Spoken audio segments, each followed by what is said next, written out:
साधक अपने मानस की गहराई में जाकर संग्रहित किए हुए विकारों को निकालने का काम करता है, पर प्रमुख कारण यह करता है,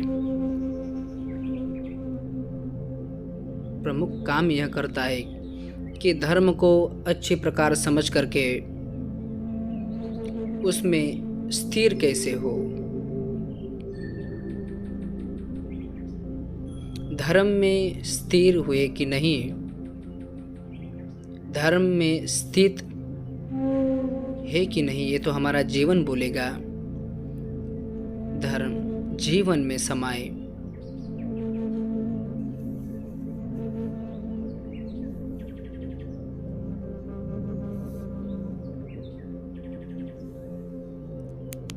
जीवन में धर्म समाया नहीं, दैनिक व्यवहार में धर्म समाया नहीं, और हम केवल इसी बात से संतोष मान ले कि हमने इतने साधना, इतनी बड़ी बड़ी साधना कर ली, उतनी बड़ी बड़ी साधना कर ली, तो जो लाभ होना चाहिए वो लाभ नहीं होगा।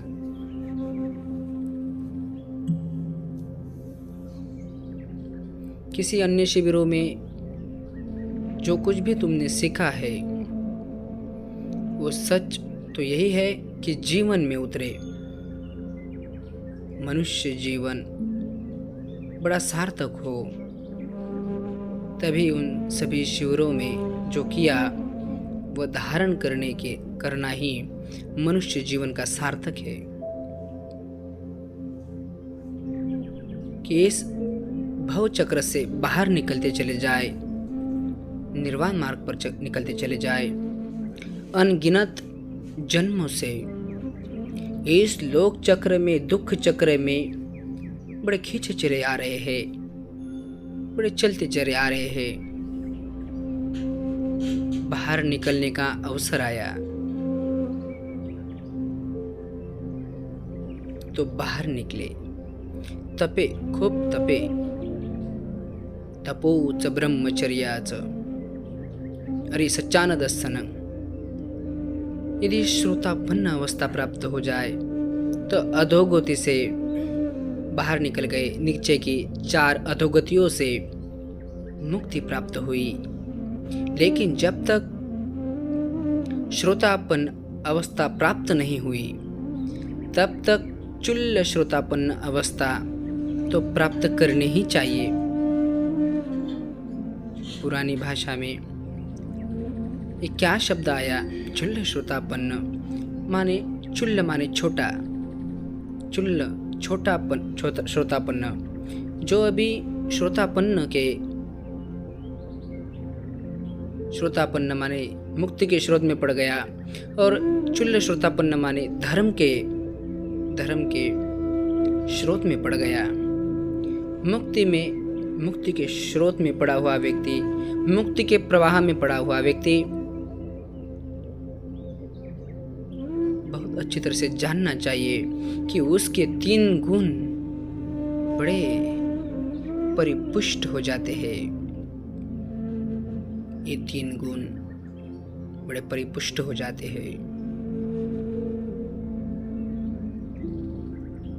उसकी 3 जो हो कमियां वह भी दूर हो जाती है, वो तीनों कमियां दूर हो जाती है।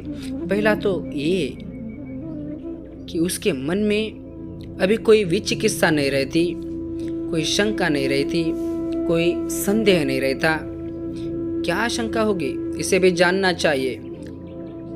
सारा मार्ग चल के देख लिया, शंकाओं का अपने आप निवारण होता चला गया। अब कैसी शंका जागेगी? धर्म के बारे में, पथ के बारे में, मार्ग के बारे में, विधि के बारे में कोई शंका नहीं जागेगी। वो शंका जग ही नहीं पाएगी, क्योंकि खुद रास्ता चला हुआ है, खुद देखा हुआ है। और दूसरी बात बहुत अच्छे से जाननी चाहिए, ये क्या है दूसरी बात धर्म की गंगा के तट पर आने वाले लोग भिन्न भिन्न जाति संप्रदायों से, भिन्न भिन्न परंपराओं से आते हैं। इस देश के या उस देश के आते हैं, तो अपने अपनी परंपराओं की कुछ कर्मकांड, अपने अपने संप्रदाय के कुछ कर्मकांड होते ही है। कुछ तो बहुत सी ऐसी बातें होती है उसके प्रति बड़ा चिपकाव, बड़ा लगाव, सारा दुख लेकर आते हैं। वो चिपका भी रहे और व्यक्ति कोई समझे कि मैं श्रोतापन्न हो गया, तो धोखा है, भ्रम है।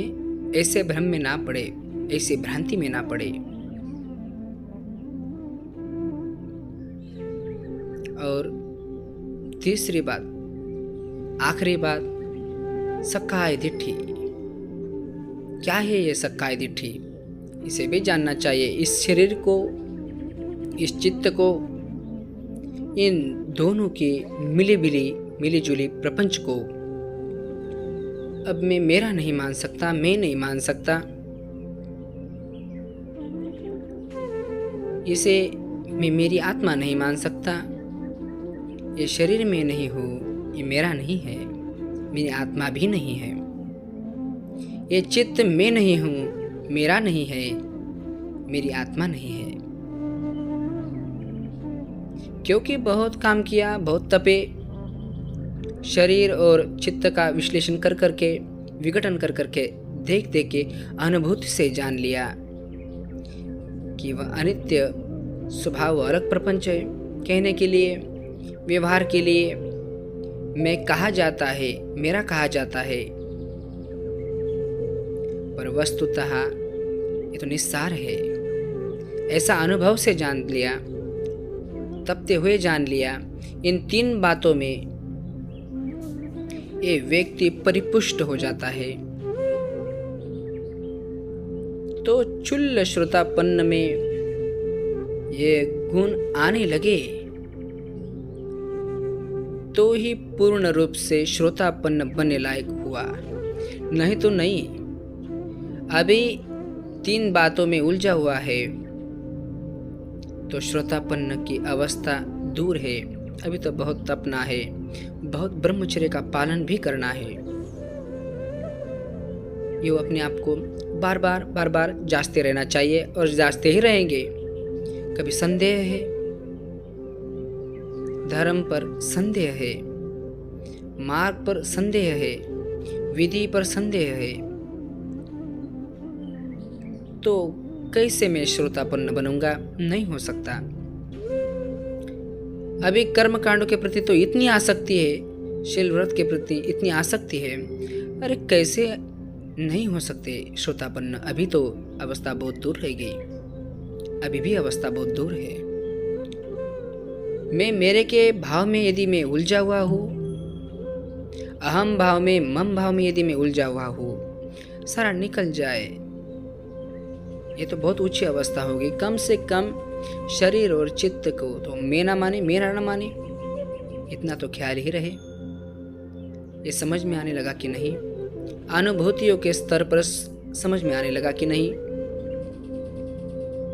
आने लगा तो आना ही चाहिए। तो कई साधना में ऐसी अवस्था, शरीर और चित्त का सारा प्रपंच अनुभूतियों पर उतरे और उसका अनित्य स्वभाव अनुभूतियों के स्तर पर जाना जाए, समझा जाए। इसके बिना भी कोई चुल्ल श्रोतापन्न भी नहीं हो सकता। और ये तीन गुण पुष्ट होते जाए, बहुत धारण होते जाए, समझते जाए, पुष्ट होते जाए, तो श्रोतापन्न की डुबकी लगने पर ये तीनों परिपुष्ट हो जाएंगे। तैयारियां हो रही है समझने की, जानने की, अनुभूति से जानने की तैयारियां हो रही है। किसको मैं कहता हूँ? व्यवहार जगत के लिए मैं मेरा इस शरीर को, इस चित्त को कहता ही है, कहना पड़ता भी है, पर साधना के पास, साधना के साथ खूब समझने लगा। व्यवहार जगत में केले की खंबा को केला खंबा कहेगा ही। पर उससे अलग अलग करके देख लिया, कुछ सार नहीं।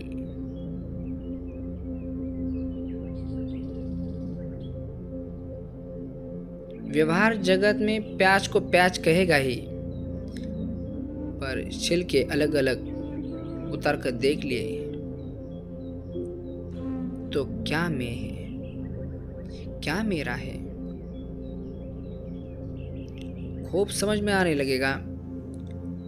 कमस्सकोमी, अभी जो कर्म है, बस यही कर्म, उसी पर मेरा अधिकार है, यही तो मेरा कर्म, इसी पर मेरा अधिकार, कर्म ही मैं हूं, कर्म ही मेरा है। कम दायादो,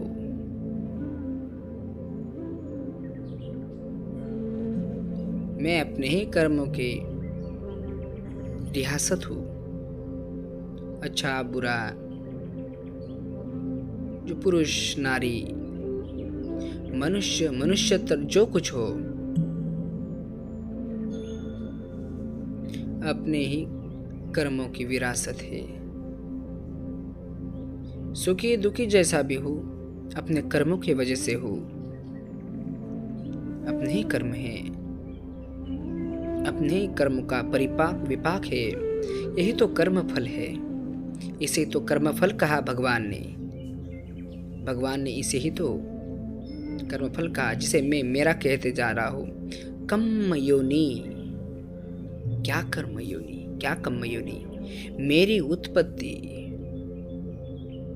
कर्म से ही होती है, मेरी शुरुआत कर्म से ही होती है। चाहे जिस योनि में मैं जन्म लूं, वो भी कर्म से ही हुआ। वस्तुतः तो कर्म की ही योनि है, वही उद्गम है, वही उत्पन्न है,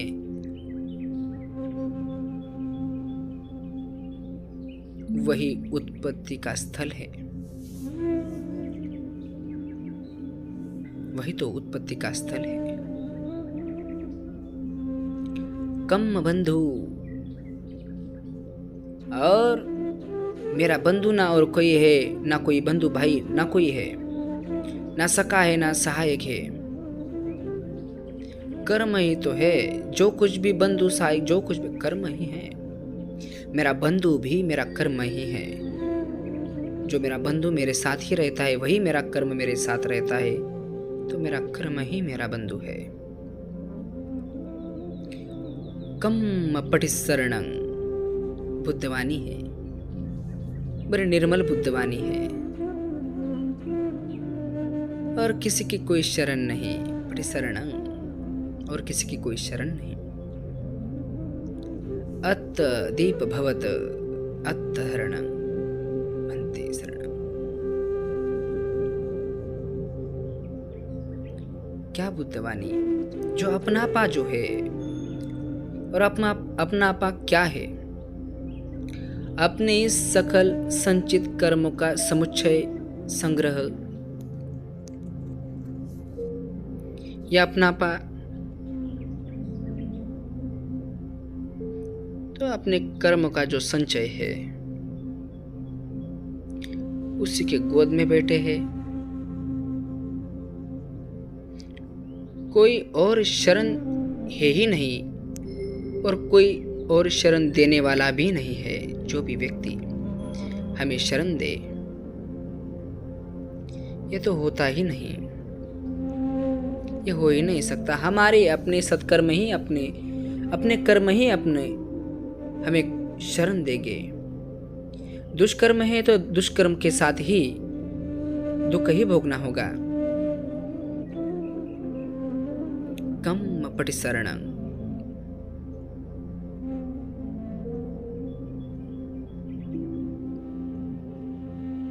ऐसी बुद्धवाणी, ऐसी लाभकारी बुद्धवाणी भगवान सम्यक समुद्र ने बताई हुई। यं कम्मं करिष्यामि कल्याणं वा पापकं वा तस्य दायादो भविष्यामि। जैसा भी कर्म करता हो ऐसा भी कर्म करूँगा। कोई अकुशल कर्म करूँ या कुशल कर्म करूँ, बस यही तो मुझे मिलने वाला है। यही तो मेरी विरासत में तो यही मिलेगा। विरासत के रूप में वही मिलने वाला, वही दायाद है, दायाद के रूप में वही मिलने वाला है। तो साधक का तो होश ही जागते रहना चाहिए। ये जानते रहना चाहिए साधक, ये समझते रहना चाहिए साधक को यही जानना है कि अपने कर्मों के प्रति सजग। किसी शिविर में गए, किसी लंबे शिविरों में गए, तो प्रति क्षण सजग रह के अपने विकारों का निष्कासन करने लगा। अच्छी बात हुई, यही तो करना है। लेकिन फिर अपने कर्मों का मालिक होना भी तो सीख रहा है। अत्ता ही अत्तनु नातो, अत्ता ही अत्तनु गति। हम स्वयं अपने मार्ग में हैं और कोई नहीं। हम अपने स्वयं ही गति बनाने वाले हैं और कोई गति बनाने नहीं आएगा। होश नहीं रहता तो अपनी दुर्गति बना लेते, तो अभी तो सदगति बनाते हैं क्योंकि होश जागता है। अब होश जागा है तो सदगति की ओर, और बड़ा होश जाग जाए तो बड़े गति की ओर, मुक्त निब्बान अवस्था प्राप्त कर लेंगे, सर्वोच्च सर्वोपरि अवस्था प्राप्त कर लेंगे। हमारे अपने कर्म, यही कर्म जो हम करते हैं वही परम प्रमुख है, वही प्रधान है। जो काया से, जो वाचा से, जो मन से करते हैं वही कर्म पूर्व संचित कर्म के बीज उन्हें निकाला और बाह्य जीवन में जाकर उसी प्रकार नए दुष्कर्म करते गए तो कहीं संग्रह किया तो धर्म को ठीक से समझ नहीं पाए। इन शिविरों को भी कर्मकांड बना दिया। भिन्न भिन्न सांप्रदायों की परंपराओं में जो भिन्न भिन्न प्रकार के कर्मकांड चलते हैं, इस साधना को, भगवान के शुद्ध रूप विपश्यना साधना को भी वही कर्मकांड बनाना लेना। अब और क्या करना है? इतनी साधना कर ली ना, तो अब क्या करना है? बड़े बड़े शिविर, लंबे शिविर भी कर लिया, तो अब क्या करना है? तो बेचारा भोला ऐसा साधक मानो ऐसा ही उलझा रह जाएगा। भगवान के धर्म की गंगा में डुबकी तो न लग पाई, लेकिन समझ भी ना पाया। ऐसे शिविरों में जा कर के जल्दी से जल्दी निर्वाण की अवस्था प्राप्त करना, अरे कैसे प्राप्त कर लेगा? ये तो समझना चाहिए कि तेरे जीवन में अभी तक परिवर्तन ही नहीं आ रहा, तेरे जीवन में अभी तक सुधार ही नहीं हो रहा। तो समझ कि क्या तुझे ऐसा लगता है कि चमत्कार हो जाएगा? तो नहीं हो सकता। होश ठिकाने रखना है अपना। किसी भी ऐसे शिविर में आकर कुछ होने वाला नहीं, तो बल प्राप्त करना है, कोई चमत्कार होने वाला नहीं। और इसी साधना का उपयोग करेंगे जीवन भर, जो शिविरों में जाकर सीखते हैं। यदि भूले होंगे, यदि चलते हुए गिर पड़ेंगे तो फिर से चढ़ पड़ेंगे, फिर से उठकर चल पड़ेंगे। लक्ष्य बड़ा स्पष्ट नहीं रहा, कदम कदम आगे बढ़ते जाना है। केवल किसी शिविरों में ही नहीं, दैनिक जीवन में भी साधना करनी है, नेचुरल साधना करनी है, खुद साधना करनी है। किसी टेप रिकॉर्डर के आधार पर नहीं, खुद नेचुरली साधना करनी है और आगे ही बढ़ते जाना है।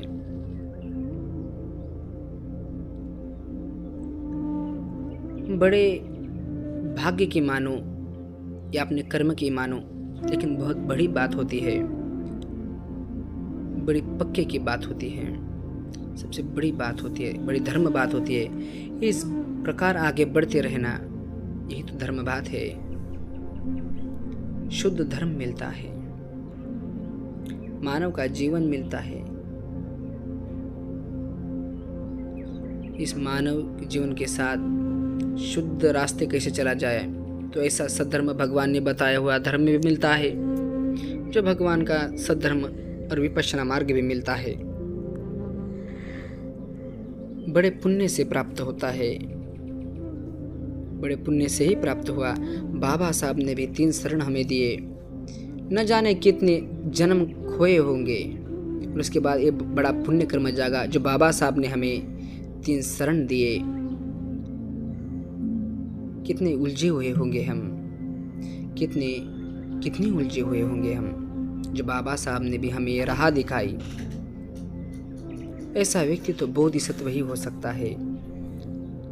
बड़े अनगिनत खोए हुए व्यक्ति हम थे, और इसे बोधिसत्व व्यक्ति ने हमें धर्म दिखाया, तो बड़ा धर्म का काम हुआ। और तभी तो धर्म का बड़ा शुद्ध स्वरूप प्राप्त होता है। कोई व्यक्ति इन सारे जंजालों से बाहर निकल करके सम्यक संबुद्धि प्राप्त कर लेते हैं, ऐसे सम्यक संबुद्ध हो जाते हैं, तो सारे निसर्ग के नियमों को जान जाते हैं, बड़े सर्वज्ञ हो जाते हैं। क्या क्या होने से क्या क्या होता है, और क्या क्या न होने से क्या नहीं होता है, सारा रहस्य खुल जाता है, बड़े नियमों को जान जाते हैं। ऐसा व्यक्ति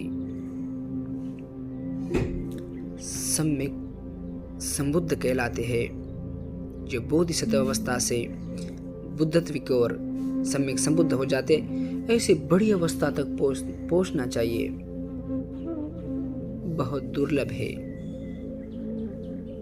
बहुत दुर्लभ है। असंख्य कल्प तो पारमिताओं का संग्रह करते उन्हें परिपूर्ण कर लेना बड़ा कठिन काम है। बिरले ही कर पाते हैं, ऐसे बिरले जो होते हैं वही कर पाते हैं। इसीलिए कहते हैं बुद्धोत्पादो दुर्लभो लोकस्मि, दुर्लभो दुर्लभो दुर्लभो। अरे बड़ा दुखद है, बड़ा दुर्लभ है। लोक में किसी व्यक्ति का बुद्ध हो जाना बड़ा दुर्लभ है, बड़ा दुर्लभ है। कई कल्पों तक यह घटना घटती, बड़े कल्प के कल्प बीत जाते हैं। शून्य कल्प, जिन कल्पों में एक व्यक्ति भी बुद्ध नहीं बन सका, अनगिनत कल्प ऐसे बीत जाते हैं। हम तो भाग्यशाली ही समझेंगे, अपने आप को बड़े पुण्यवान समझेंगे कि ऐसे कल्प में जन्मे हैं, जिस कल्प में 2500 वर्ष पूर्व जो असंख्य कल्पों से अपने पारमिताओं को पूरे करते करते सम्यक संबुद्ध हुए, महाकारुणिक हुए, भगवान हुए, तथागत हुए। बड़े पुण्य कर्म के बाद कि ऐसे कल्प में, और जिस कल्प में द्वितीय बुद्ध शासन भी डॉक्टर बाबा साहब अम्बेडकर के ओर से शुरू हुआ, कि उनका तथागत भगवान सम्यक संबुद्ध का शासन अब तक जीवित है, और द्वितीय बुद्ध शासन की नींव बाबा साहब ने पुनः रखी, और उसी द्वितीय बुद्ध शासन में हम भी रहे। बड़े पुण्य के बाग और पुण्य, और मनुष्य के रूप में जन्मे, ये भी उससे भी पुण्य भाव। मनुष्य भाव दुर्लभ हो मनुष्य भाव किचो मनुष्य दुर्लभ हो। मनुष्य को जन्म प्राप्त करना बड़ा दुर्लभ, और अपनी पारमिताओं के साथ कोई व्यक्ति अपने कोई मनुष्य जीवन प्राप्त करे और पारमिताओं को और बढ़ाने का अवसर प्राप्त करे, दुर्लभ बात है, यह हो नहीं सकता। कुछ ही लोगों के साथ, कुछ ही पुण्यवान व्यक्तियों के साथ ये होगा, अन्यथा मनुष्य की आकृति में पशुओं का तो कई कैसे है कि जो पशुओं का जीवन बिता देते हैं। मनुष्य के पास जो इतनी बड़ी शक्ति है, जो प्रकृति ने बड़ी शक्ति, वो अंतर्मुखी होकर अपने आप को देख सके, इतनी बड़ी शक्ति दे, शरीर और चित्त के प्रपंच को देख सके, समझ सके, इतनी बड़ी शक्ति प्रदान की। किस प्रकार विकारों का प्रजनन हो रहा है, निर्माण हो रहा है, किस प्रकार विकारों का संवर्धन हो रहा है, किस प्रकार इसका संवर किया जा सकता है, रोका जा सकता है, किस प्रकार इसकी निर्जरा की जा सकती है, क्षय किया जा सकता है, जो आर्य सत्य के माध्यम से। मनुष्य के पास एक क्षमता है, आर्य सत्य का दर्शन लेने की क्षमता मनुष्य के पास है। सारे प्राणियों में मनुष्य का जीवन सबसे श्रेष्ठ जीवन, बड़ा श्रेष्ठ जीवन। बेचारे मनुष्य अपनी अज्ञान अवस्था में कहते हैं कि मरने पर कोई व्यक्ति देवलोक में जा जन्मा, ब्रह्मलोक में जा जन्मा, तो कहते उसकी सद्गति हुई। भगवान कहते हैं अरे नहीं रे, कोई देवता, कोई ब्रह्मा मर करके मनुष्य योनि में जन्म जाए, उसकी सद्गति हो गई, बड़ा कल्याण हो गया। ऐसी पुण्यवान मनुष्य योनि, इतना कल्याणकारी मनुष्य का जीवन हमें प्राप्त हुआ तो बड़ी पुण्य की बात। प्राप्त होकर भी कोरा निकल जाता तो कुछ पल्ले नहीं पड़ता। सद्धर्म के संपर्क में ही नहीं आते। दुर्लभं सद्धम्म सवनं, बड़ा दुर्लभ। अरे ये शुद्ध धर्म, इसका संप्रदाय से कोई लेन देन नहीं, निसर्ग के नियमों का, इस कुदरत के कानून का धर्म सुनने को भी नहीं मिलता। न जाने किन जंजालों में पड़े रहते हैं, किन लेपनों में पड़े रहते हैं। बड़ी भाग्य की बात हुई ना कि शुद्ध धर्म जैसा का वैसा मिला, भगवान ने दिया हुआ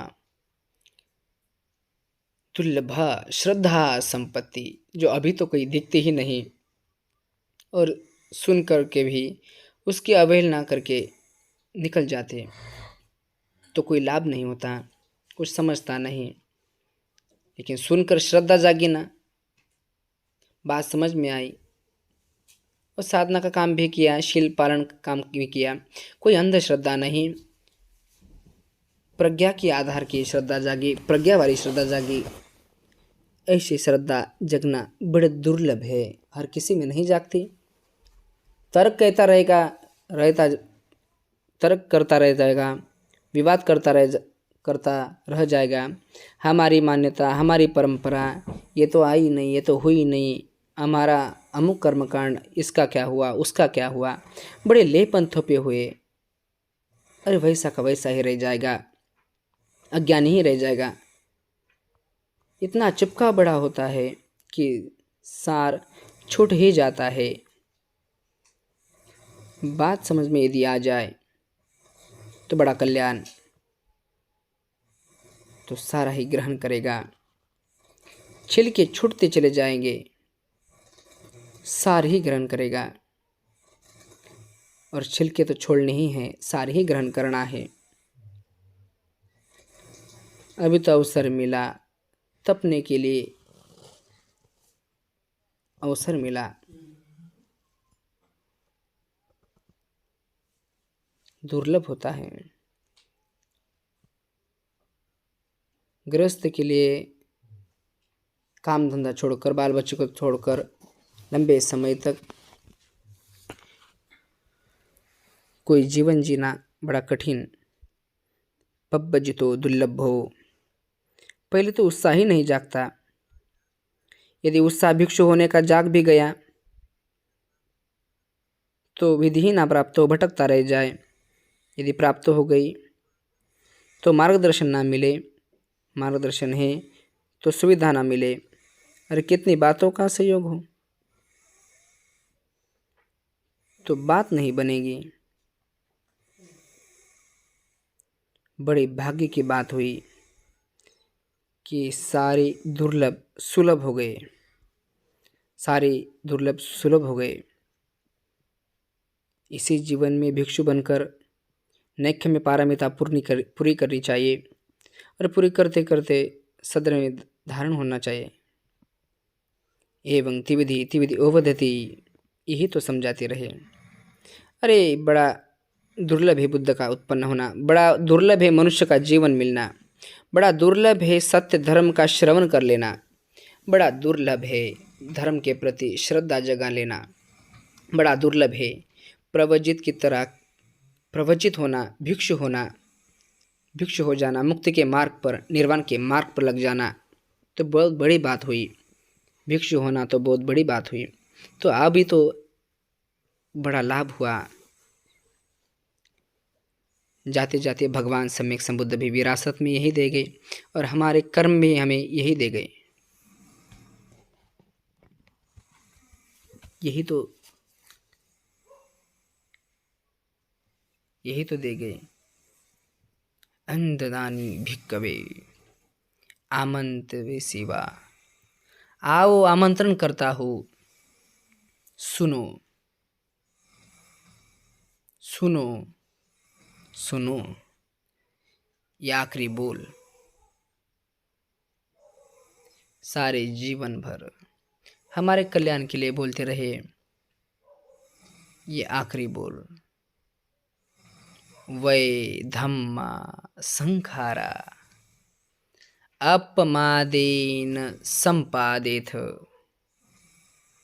वै धम्मा संखारा, सारे संस्कार अनित्य है, वे धर्मा है। जो कुछ संस्कृत होता है माने जो कुछ बनता है नष्ट होने के लिए ही बनता है, एक दिन नष्ट ही हो जाएगा, नष्ट हो जाएगा। अपमादेन संपादेथ, ये सत्य है, ये सत्य का संपादन करना है, इसे अनुभूतियों पर उतारना है। परमार्थ पुरुषार्थ त्याग करके अप्रमाद के साथ इसी सच्चाई का संपादन करते रहना है, सच्चाई को धारण करते रहना है, सच्चाई को स्वीकार करते रहना है। थोड़े से शब्द में सब कुछ कह दिया गया। मनुष्य के जीवन की सार्थकता इसी बात में है। इस सत्य का संपादन करते रहे, खूब तपे, सभी अनित्य है। नाम रूप का सारा क्षेत्र, इंद्रिय जगत का सारा क्षेत्र अनित्य है, अनित्य है, इसे समझते रहे। क्षय धर्मा है, क्षय धर्मा वे धर्मा है, भंगुर है, नश्वर है। कहीं इसके प्रति राग न जग जाए, कहीं इसके प्रति द्वेष न जग जाए। हर कदम वीतरागता का कदम, हर क्षण वीतरागता का क्षण। अपमादेन, इस काम में कहीं प्रमाद ना हो जाए। अपमादेन संपादेथ, अपमादेन संपादेथ, अपमादेन संपादेथ।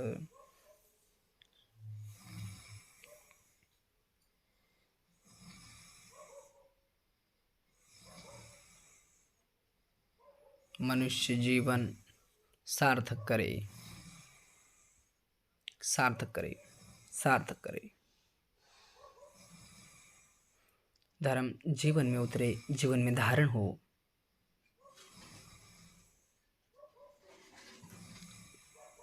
यह दुर्लभ जीवन जो हमें प्राप्त हुआ और सुलभ भी हुआ, इसका पूरा पूरा लाभ उठाए, पूरा पूरा जीवन में उतारे। खूब मंगल हो, खूब कल्याण हो, खूब मंगल हो, खूब कल्याण हो। भवतु सब मंगलं भवत सर्वमङ्गलं भवतु सर्वमङ्गलं।